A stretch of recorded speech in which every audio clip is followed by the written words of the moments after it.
like it's easy for our generation. We have a left swipe, right swipe feature. So it's easy for us to to go out on dates. Were you popular?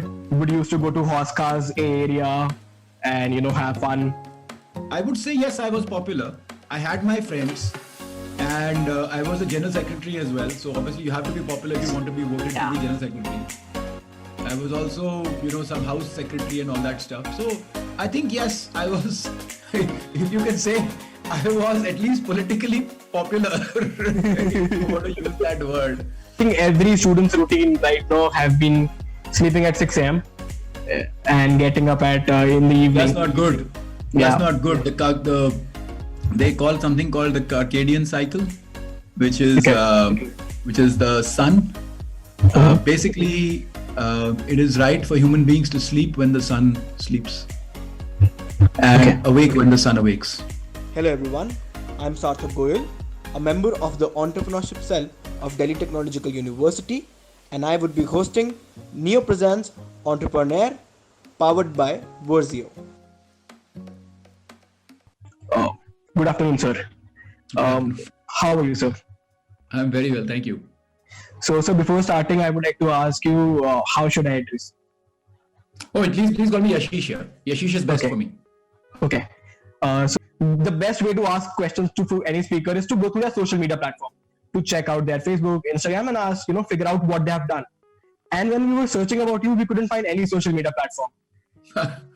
Even though social media platforms are the most relevant source of communication, why aren't you there on any social media platform? Yeah, see, I run a very regulated entity, and we have, with social media, you either have to be absolutely active on it, or not. I don't believe in managed social media, so I don't have like a PR group that can manage my social media. What I can respond to is where I will be. So I'm on WhatsApp. I'm very accessible. I see all customer emails. I respond to them. But it's very difficult if there are places which I do not monitor. Because, it's not just me, right? Now I run an organization. It's 10,000 people. It's, multiple institutional investors. Right. And people have a certain response expectation from me. A response expectation on WhatsApp is a few hours of awake time at worst. On email, it is maximum, 8 hours, 1 day of response time, right? Because in a day, I should be able to complete all my emails. But if you send me a message, let's say on Facebook or on Instagram, I wouldn't be able to respond to it at all because I may not be checking that thing for 4 days. And it actually did so happen. One minister's wife put a comment on my Facebook, and I don't check my Facebook. And 3 days back later, she came in and said, what terrible service. And, the CEO doesn't even respond for 3 days.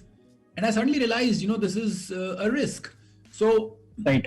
But that's not the only reason. I'm not very active on most social media. I'm very active on WhatsApp. And I'm very active. Okay. So if anybody needs to reach out to me, they can.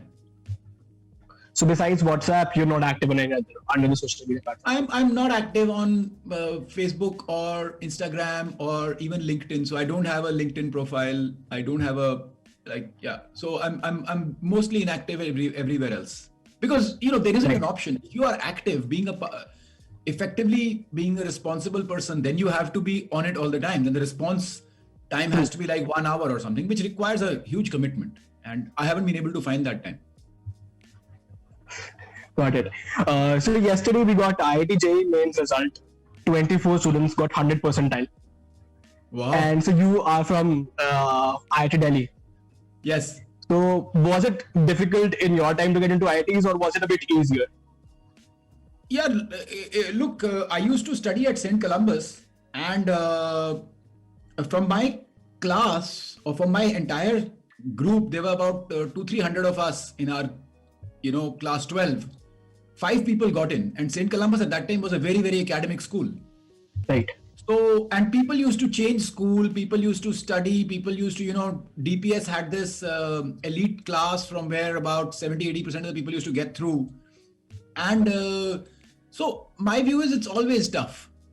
I don't know if it has become tougher. I don't know. I can't really comment on that. But I think 1990, it wasn't a cakewalk, definitely, because, from on a competitive basis, they were selecting about 2,000 of us. And I think the numbers have gone up a bit now. Yeah, I'm sure, they have increased the people seats. Look, every year things get harder, man. It just gets harder and harder. But I think it was quite tough. Like, the people who got through were quite happy that they got through. Obviously. So, sir, how were your teen years? Were you popular? Would you used to go to Hoskars area and have fun? Were you hostels? Did you stay at hostel? Yeah, so I was in hostel in IIT Delhi. See, I was more of a sports person.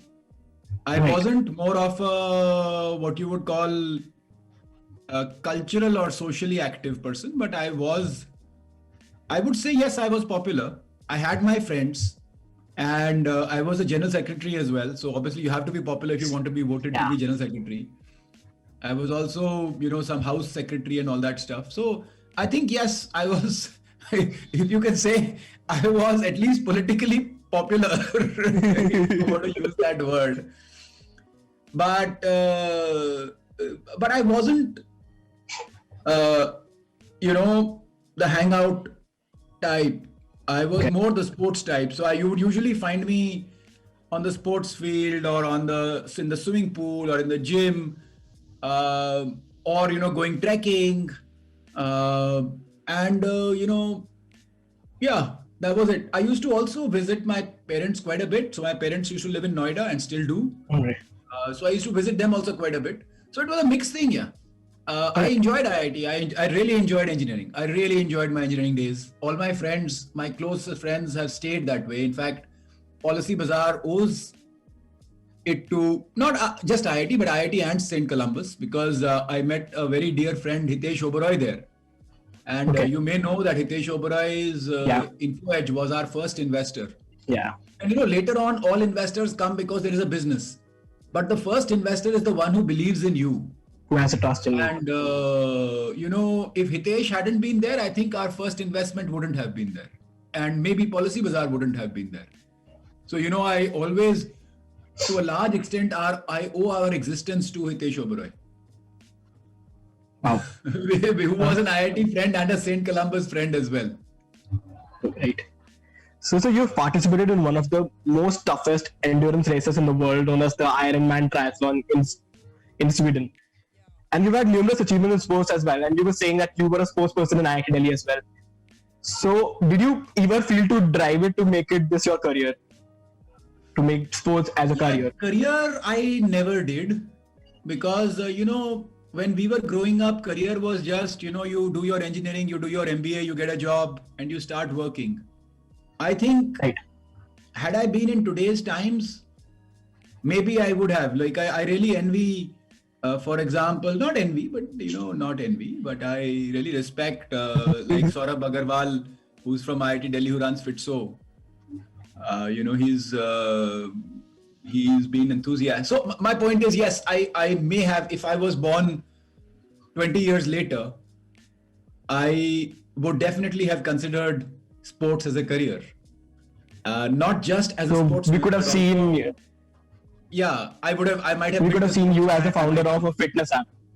I might have been a fitness app or a whatever. I think the times we grew up were different. Fitness has really picked up in the last 5 to 10 years. I would say 5 years, really, as something that can have an economic side also, right? Before that, fitness didn't really have an economic side. Right. So as you know, the backlogs in college, especially in engineering colleges, are often considered a rite of passage for engineers. So what about you? Were you a state A student, O student, or did you have any backlogs? Yeah, see, I was a fairly ordinary student, but all of us have our strengths and weaknesses. So Right. I could not read very well. I could not do a lot of things very well. I wasn't very good in chemistry. I was terrible in biology. But since I was a child, and a lot of us have this, right? I was very strong in physics and maths. It just came naturally to me. It just came very, very naturally. and that helps you here. If you get those two subjects, then mostly you can kind of get through most tests in life, right? Most Right, yeah. tests are fairly mathematical and physics oriented, especially in engineering. especially in engineering. So you get through life here because of that. But I think that aspect is in the Indian context is a bit overemphasized, which is fine. I think it's even overemphasized in other parts of the world. I think the social aspect, but the fact is it develops over time, right? Sometimes one doesn't have it immediately, and it kind of develops over the years. But yeah, I think I would say I was lucky if my passion and capability, let's say, lay in just making that up. Let's say English poetry. I may not have got into IIT, right? I may have had difficulty with a lot of other things, because a person who's good at 2 subjects out of 15 can have difficulty if those 2 are not maths and physics. Understood. So I mean, you were a fair enough student. Yeah, but time pass ho jata tha. So right now in colleges, and especially in our college, engineering college, we have 1 girl for 13 boys. That is the sex ratio. So was this the sex ratio back as well? Yeah, it was similar. It has never changed in engineering. It has always been the same. My son is going to an engineering college soon, and he also says the same. That it's going to be 4 years. So yeah, it has always been the same. And I think in our batch there might have been 20 girls on 300 boys. That's even worse ratio. 1:15. 1:15. Kind of ratio. And yeah, I think it's good for the girls. So did you have any relations in college? Yeah, not on campus. No. Not Okay, so off campus you might have had. No, not during that time. 13 years. Okay, got it. Not during that time. I was just, so girls would typically call me a kind of guy. यार कि मतलब वो अपना बस he's just interested in his sports and all, वो Sports. लोगों के साथ घूमता रहता है, and just थोड़ा बहुत पढ़ाई करके अपना मतलब I would say at least in IIT I was in the top quartile of my group. So थोड़ा बहुत पढ़ाई करता रहता है, मतलब not bad in studies, but they would just see me as a sports person and Right. somebody who was largely socially awkward with girls at least. Like it's easy for our generation. We have a left swipe, right swipe feature. So it's easy for us to to go out on dates. हमारे Very exciting college experience. जिसको you would have to physically go out and put the attempt, yeah. So yeah, there was a lot of effort required, and then it required an inclination for that effort, right? So most of us were like, "ठीक है यार, मतलब let's get through life." So I think maybe 20% of the class had some relationship or the other. 80% did not. So I was part of that 80%, and I was part of the very happy part of that 80%. Because I don't think looking back that I missed out on a lot, in the sense we had a great time without any relationships. That's actually very fabulous, and I think inspiring in a way, in a weird way, but it is. So any exciting college experience or a funny incident you would like to share? Funny incident तो बहुत होते थे, बहुत ज़्यादा होते थे. कोई भी एक? But if you just put me on the spot and ask me to, so I'll tell you one.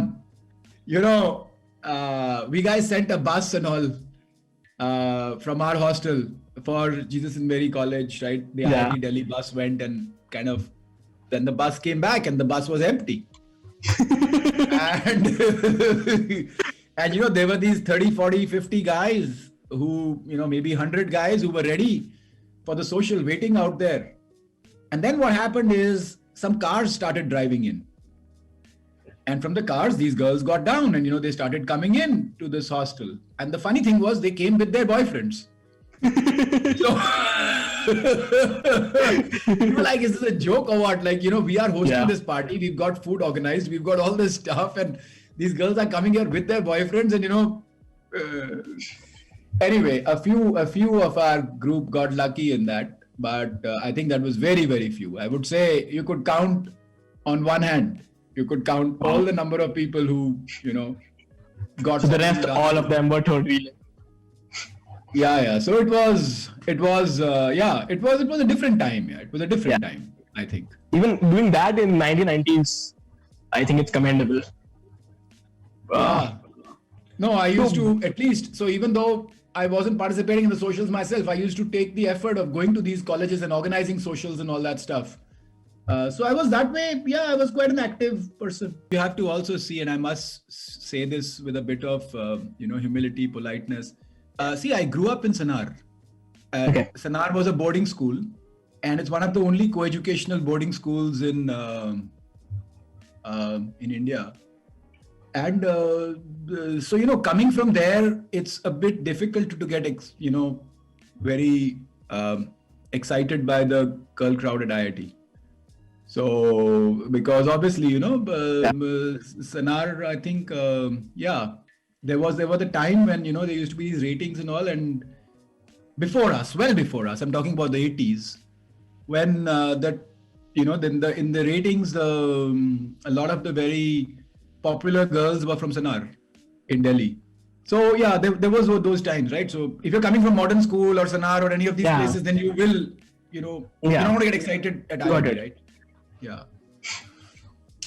So, what were your dreams in college? What did you want to achieve in your life?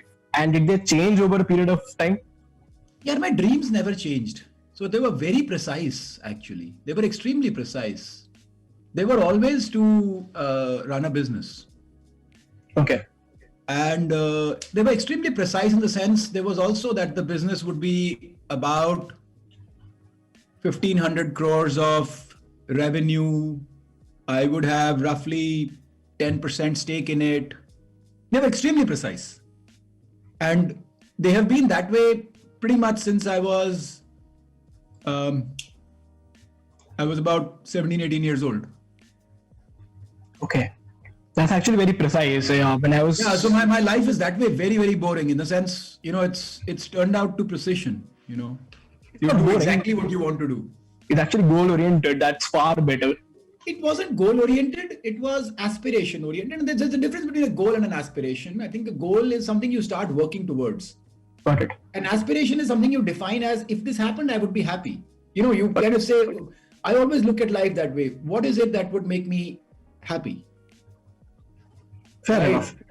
And then I say, okay, this is the kind of life I would like to live. And I think it's a bit different from a goal. A goal is something like, I want to do 100 meters in 15 seconds or something of that sort. And maybe that also makes you happy. But, this is more of an aspiration, right? That at some point in life, you want to do this. And yeah, I don't know if it's a difference between a goal and an aspiration, but a goal is something you start working towards. An aspiration is something you may not work towards immediately, but it is something you wish happened. Wish Or happens. not even wish happened, but you would be happy if it happened. Right. So you set goals Yeah. to achieve that aspiration. Yeah, I think you have mini goals and all those things. Goals are more short-termish than Got it.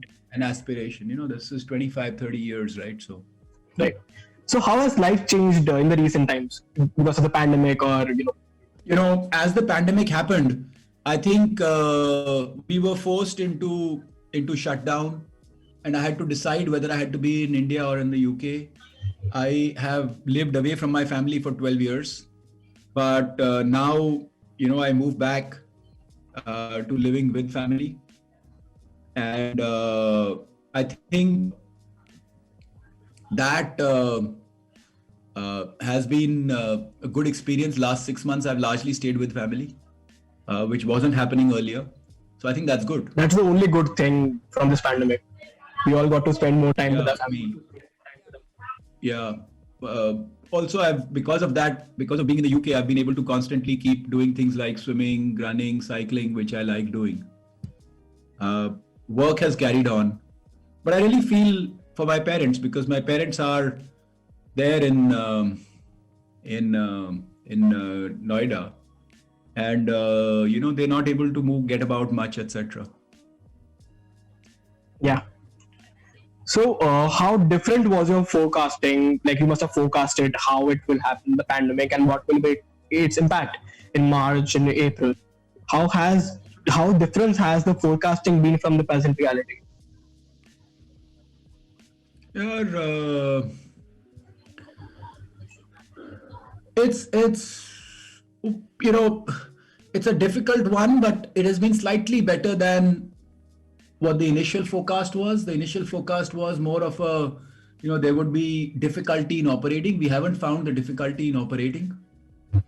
The consumer demand has been higher than expected, Right. but the consumer is also struggling with paying, because clearly there are challenges out there to the consumer to pay. So, as the consumer, the levels have increased, like them buying more have increased. So, you said the statement that funding for expansion is what you were looking for and not for survival. Does the same statement is it true right now as well? Yeah, funding is a very funny one. In India, I think the challenge we are all facing to some extent is funding has become a sort of way of being, if you would. And I think startups are unfortunately being valued more on the amount of funding they have raised than on the, what you would say, on their return on capital employed. The best startups were the ones, in my opinion, that gave the highest return on capital employed, and that's kind of across the world, right? So Google or Facebook or even Amazon have not been capital guzzlers to that extent, right? Yes, they have used up capital. And capital guzzlers may or may... Anyway, my point is, if you're an efficient company, you could be looked down upon in today's time. Okay. And I think that is an area of concern. Yeah, I mean, sure, it sure is. So, do you think that COVID-19 pandemic has affected insurance policy penetration in India?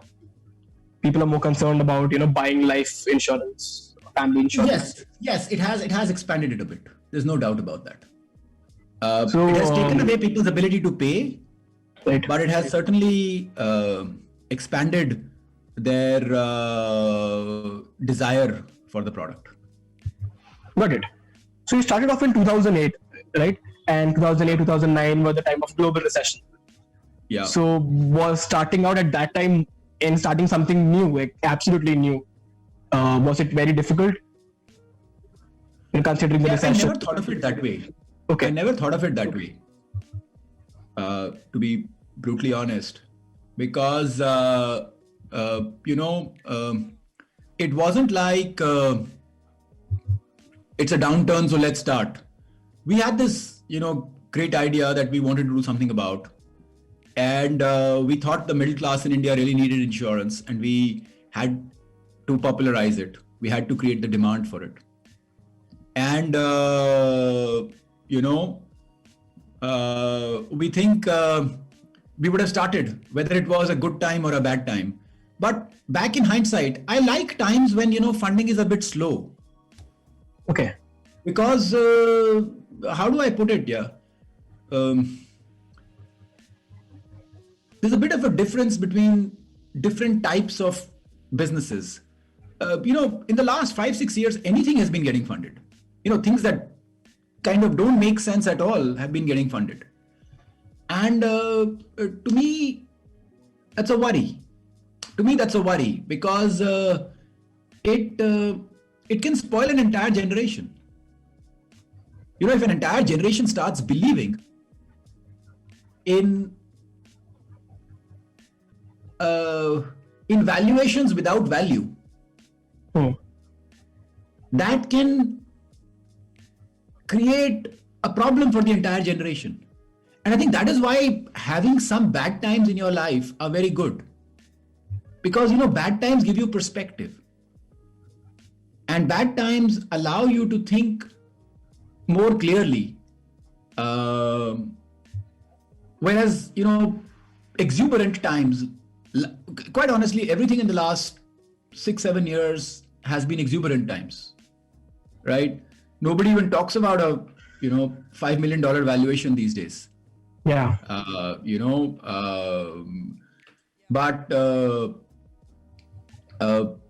So yeah, I think it's good that so much capital is available. But I think a lot of inefficiency has come in because of the availability of that much capital. But besides inefficiencies, don't you think that it has actually adapted the startup ecosystem, made more people come up with startups with different ideas, pursue them? That is right. That is very good. But more people come up with those ideas with the wrong thought process. Okay. And what is the wrong thought process? The wrong thought process is, sometimes very short-termish nature in terms of what needs to be done in the next 3 months. Sometimes disconnect between. See, what is a problem? A big problem is when a founder starts believing that their company is less valuable than what others think it is worth. Okay. Because then all kinds of conflicts start. So, and some of the companies are valued so highly that the founders are quite happy to be, paid their equities worth today. And then that, if you kind of really get down to the basics of what went wrong at any of the large failures, what you would find is basically people saying, give me my money. And essentially a founder saying, I don't believe in my own idea, just give me the money. And how do you get to that situation? Overvaluation.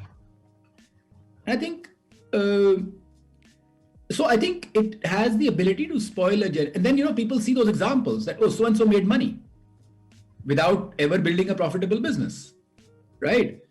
And people say, okay, so that means I can also do it. And I agree to some extent that gets the wheels of the piece going. But I think some sense of, of rationality towards the eventual value being created would help the entrepreneurs themselves. Because remember, you're going to have a 40-60 year career. And whatever amount of money one makes, one will never be satisfied. Whatever amount of money one has will only satisfy somebody for 6 months. After that, they'll want more. Because that is the problem with the human being, right? The human being always wants more. Yeah, true. And at that stage, you get my story, right? So you get the point. Yeah. The point is, I think I get worried sometimes when I see very young founders and very high valuations, but the business not quite being there. Not being profitable. Not just profitable, but various other metrics. Not to that extent. What I meant was not to that extent where their valuation could be, I'm not saying only profits need to be valued. Users need to be valued. Everything needs to be valued, but somewhere, there is a conflict. That's all I can see. Yeah. How much do you believe in investments and financial instruments? I'm a very poor investor in the sense all my investments are in Policybazaar and Paisabazaar. That's not poor. That's not poor investment. I'm saying there are no other investments. Okay. So it's poor because you put all your eggs in one basket. Yeah. Not creating a portfolio. You lose everything. I've never really made investments. Like I find it very strange how founders have money to invest in other startups because I don't have any money. Because the only way you would have money is if you've sold stock, right? Yeah. So if you've not sold stock, then how do you have money? As a middle class founder, I sometimes see founders putting $1 million, couple of $1 million in startups, and I can't even imagine that. Okay. So, we as students save around 10 to 20K in a year or in 6 months. right? And if we want to, invest or use financial instruments for our own benefit, do you think there is a way around for our students? Yeah, of course. I think mutual funds are a great way. Yeah. But the second thing is you could also, with a bit of diversification and a bit of sense, you could also invest in a diversified way directly into the Equity. stock market, because you don't pay taxes right now because your tax, your income levels are low, so you don't have taxation to worry about. Otherwise, mutual funds really help from a taxation perspective. But you can go directly into funds and hold them, but in a diversified manner. Do not believe in one stock, etc. I think that's a great way to get started. Also, investing in startups is not a bad way. See, you may have less money relatively, but you can also take more risk, because even if you lost it, it's not the end of the world. But if you invest in 2-3 startups or do your own startup, I think the chance that you would see the startup valuations go up fastest in the first 2-3 years. And if you are a side investor in a startup, you will get an exit. So that part of the ecosystem has certainly developed, where you can expect a decent probability of an exit in the first 2-3 years of a company. Yeah. So I think that is for all the listeners. So basically, we have a lot of listeners that we have would be from the college background. So yeah. So the question was for them. So now we'll just move on to quick, fun, short, rapid fire questions. You could answer them in one line, or you could go on explaining if you want to. So the first question is, what do you think was your best decision ever? In hindsight, one of my best decisions was to start Policy Bazaar. Yeah, obviously, anything special or anything besides this.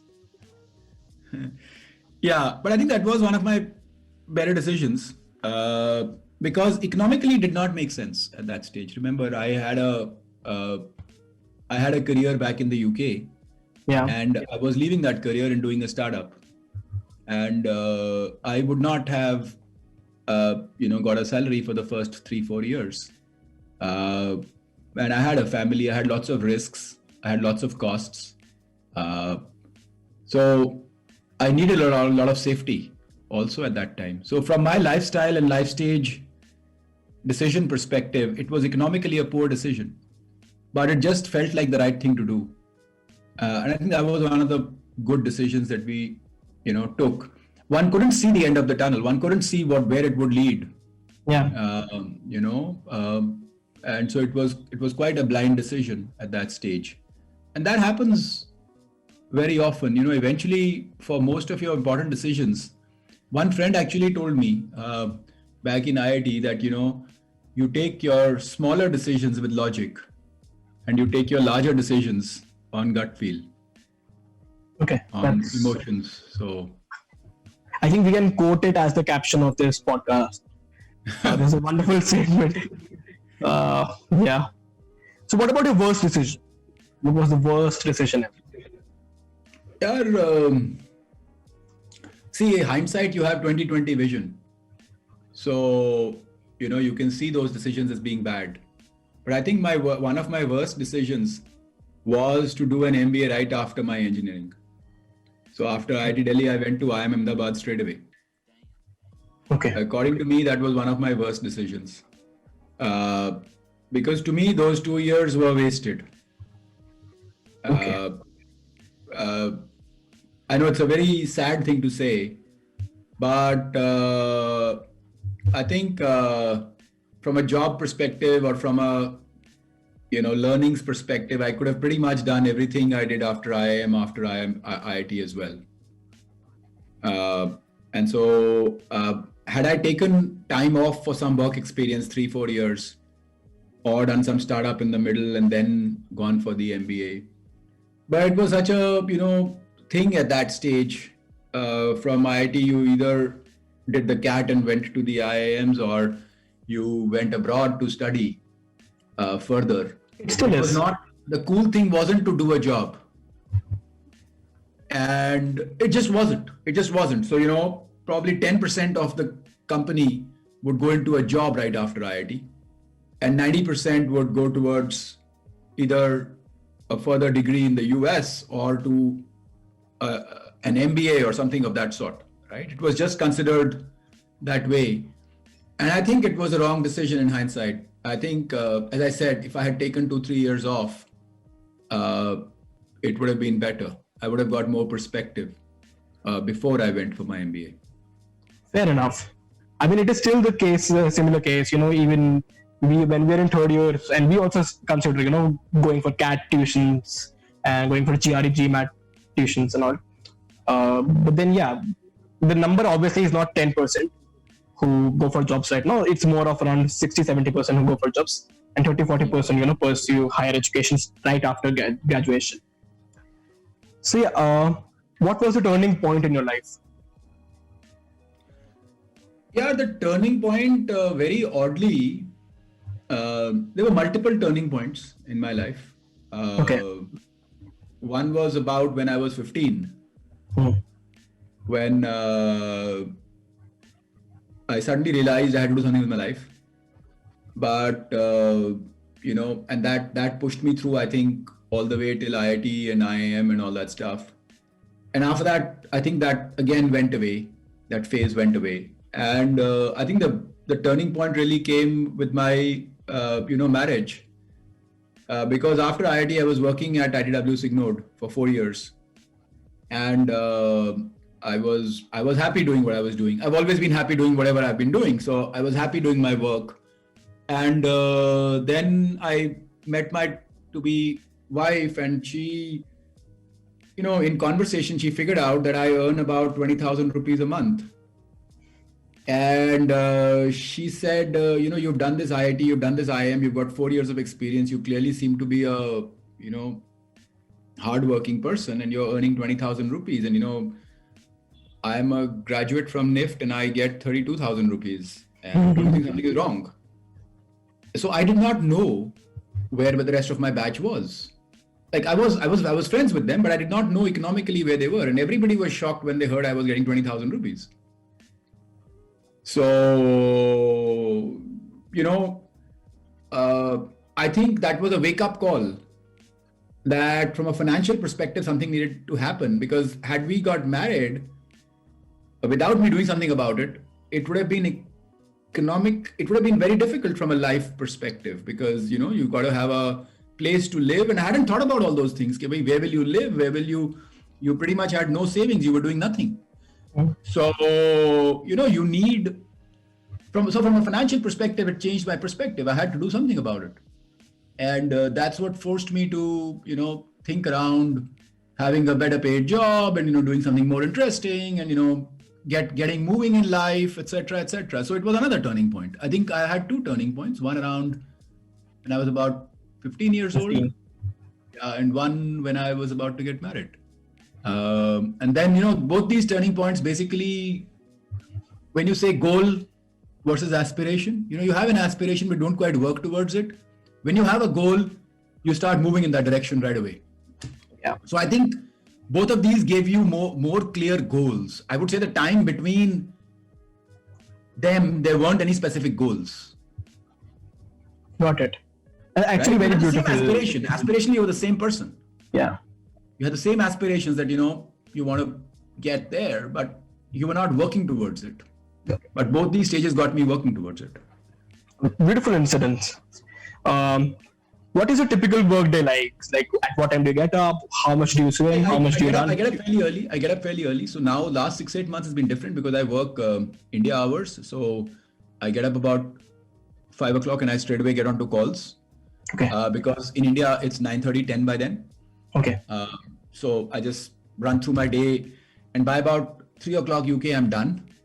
So essentially, I work from 5 o'clock to 3 o'clock, which is roughly 10 hours. 10 hours. And then I'm done. But it's a very efficient 10 hours because you get to work pretty much right away. There's no travel. There's nothing else, right? I think when I'm in India, it's a bit different. So from 3 o'clock onwards, I have time to myself when I will, do 1 or 2 sets of cycling or running or swimming or something of that sort with kids or without. And then, I'll go to sleep by about 10 o'clock or so. In India, it's very similar, but what happens is the work starts at 10. So I've got the 5 to 10 hours to myself. And so those morning hours is when I do a lot of my exercise and all that stuff. And then but I think India is a lot less efficient because there is travel, there is all those things. So for me, this phase of life is being more efficient. But all that's happened is my morning hours used to be exercise and then it used to be work. Now it is work first and then exercise later. I prefer the exercise first and work later mode. But listen, you can't have everything. Like, I can't get up in the middle of the night and start exercising, right? So I can't get up at 12 o'clock and start exercising. So that would be weird. So yeah, this works quite okay. Right. What are the 5 most used apps in your phone right now? Like if you open the phone, 5 most apps. It's a strange one, yeah. So see, number 1 will obviously be WhatsApp. Yeah.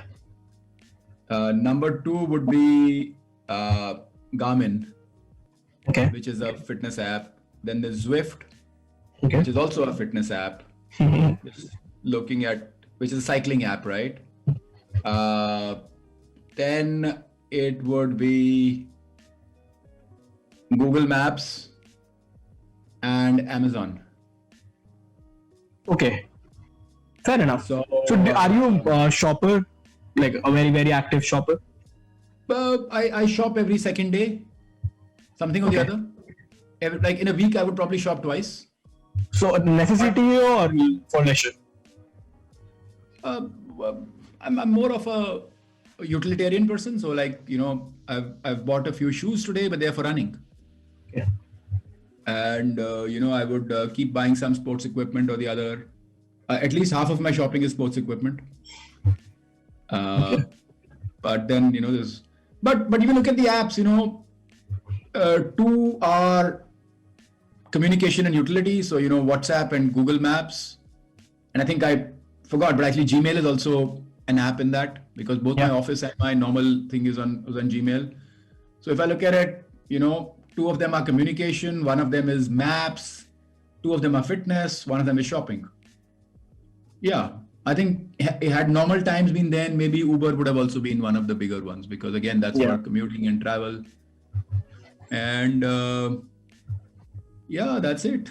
They are barely used. So we don't see Netflix or Prime or Hotstar on your top 5.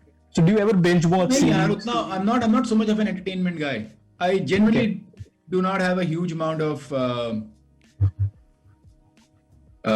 on that. Generally don't. Do you feel FOMO to watch the series? I honestly don't even know what the series are. Okay. I know that's weird. I hear it all the time. I have people in my office talking about the series and all. Yeah. That's what FOMO. I don't know what they are. Okay. So I'm like, if I have spare time, I will spend time running or cycling and, communicating with friends, either on WhatsApp or talking to them or family. I will spend time, I have kids who are, as I said, my son's going into engineering college and my daughter's in class 11. They may have some, doubts, maths, physics, etc. I will spend time with them. So yeah, I never really have time. Once in a couple of weeks, I will take my parents out to see a movie. I like doing that. We'll go to the cinema and watch a movie. Fair enough. But I know it's different. It's different. Everybody is different. But yeah, definitely. I have never, had the time to sit down and watch a series or anything of that sort. No. I don't even know what they are. Mm-hmm. So what does the future hold for PolicyBazaar.com? Yeah, we have to be very convenient to the consumer, more convenient. And what that implies is a lot of regulatory changes have to happen, have to allow for that convenience to come in. See, today, when an Amazon sells something to me, they are able to manage the delivery, they are able to manage the customer service, and that's why I deal with them. Right? A lot of things in our regulation do not permit that. So once you buy from me, if you have a claim, there is question marks that am I even supposed to be involved? Can I be involved? Can I even help you? Uh, so there are lots of restrictions from a regulatory standpoint, which I think come from a different era, which have to go away, so that we are enabled enough to do these services for our consumers. You as a consumer want to deal with one place and get all your offerings. We are working quite hard on product creation because our customers give us a lot of data. See, in the insurance world, the most important thing is data. You get to know about your customers and you decide how to kind of price for them, etc. Yeah. And it's the front end consumer handler that gets all that data. And we would love to pass that on to, create, to get better products, etc. But a lot of those information rails are still held away from us. And I think that part does need to change. It will change, but I hope it changes in time for us. Fair enough. We all hope that it does. So we'll take two sponsored questions. Neo Global Cards is our sponsor. A new batch international card for students aspiring to study abroad. Neo Global Card is India's first zero forex markup card. It offers a card on Visa platform and a mobile app, which makes it convenient for students. In the recent past, a lot of students are going abroad to pursue their higher education. What are the financial requirements they have to keep in mind? Like, according to you, what are the requirements they should keep in mind?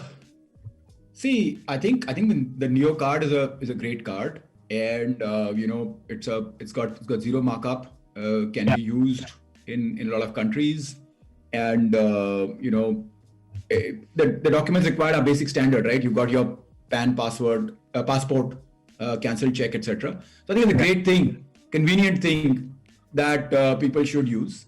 Now, when you're traveling abroad, one of the things you have to look at is you must know where you're traveling, what the costs are going to be, what the customs are, and be well prepared for that. Make sure you have multiple financial instruments which allow you to deal in that area, but sometimes everything doesn't work, right? Sometimes you could have some difficulties, and I think forex charges, etc., really get underestimated. So having a zero markup card helps you in that. So I would say, yeah, Neo is a great option from a financial planning perspective. I wish we had it when we were younger. Life would have been much simpler rather than carrying French francs and exchanging at teller counters. Yeah. Fair enough. So now we'll move on to the concluding questions. Who or what inspires you the most? Who or what inspires me the most? See, Sanjeev Bikhchandani is somebody I really, really have started to look up to. Okay. First of all, I'm in shock still how he invested $4 million with us when we were just, we were a very, very small, we had nothing. We had no business, nothing. The second part is I'm just amazed how through all of this, many times I lose my balance in the sense I always question what's going on.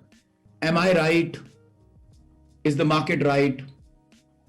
Is what's happening in the market the right thing? Is what I believe is I believe return on capital employed is the right thing. Whereas today, in my opinion, the market believes the amount of capital raised is the big thing. Right? But I do question myself many times that am I wrong? The amazing thing is Sanjeev's been running his business for 20 years and has never really questioned his own instincts. He believes in return on capital employed. He believes in that. He's been delivering that. And now it's been 20 years. It's been more than that. I think it's been at least 20 years. It's been 24 years that he's been running his business. It's the largest, most profitable internet business in the country. Yeah. Usually not, people don't talk about it as the, biggest thing since sliced bread because it's not raised the maximum amount of capital. It's not raised $5 billion, $10 billion. Uh, but it is the only thing that is making serious profit in the entire internet ecosystem, Yeah. right? Uh, Everybody else is just scraping by. So, and those are his beliefs, and he's kind of been able to hold steady to them, which is just awe-inspiring, right? As I see my own difficulties in trying to address the gap, the view gap. I think so. I really look up to him and I get inspired by him. I hope he kept. I know he puts in some effort, and I shouldn't talk about this, but the only thing I can say is I hope I inspire him from a fitness perspective.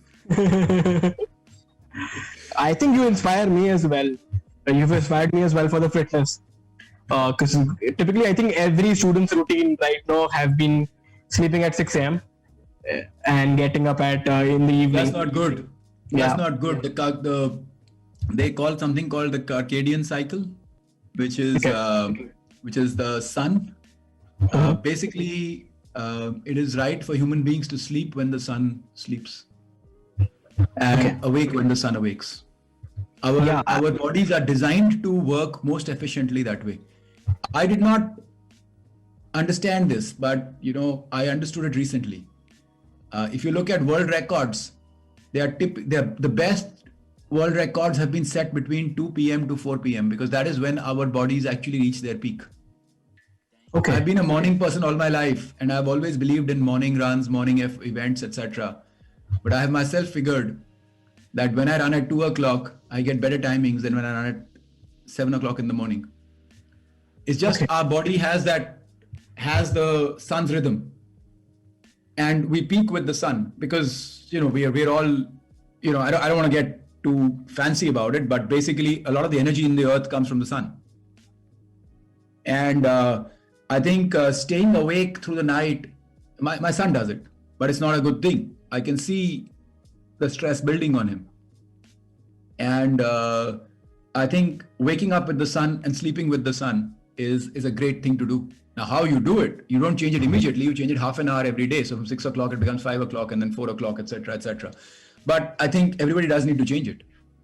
Yeah, I think most of the students or the young generation have been doing it, and it needs to change. I think most of the lockdown have caused this to happen. Moving on, what would you like to say to Yashish in his early 20s?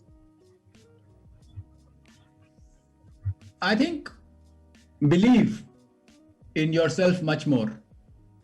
Don't be stupid. So question yourself, but be less afraid.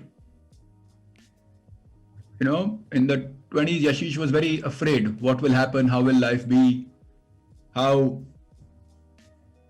you may, my point is be more confident. Believe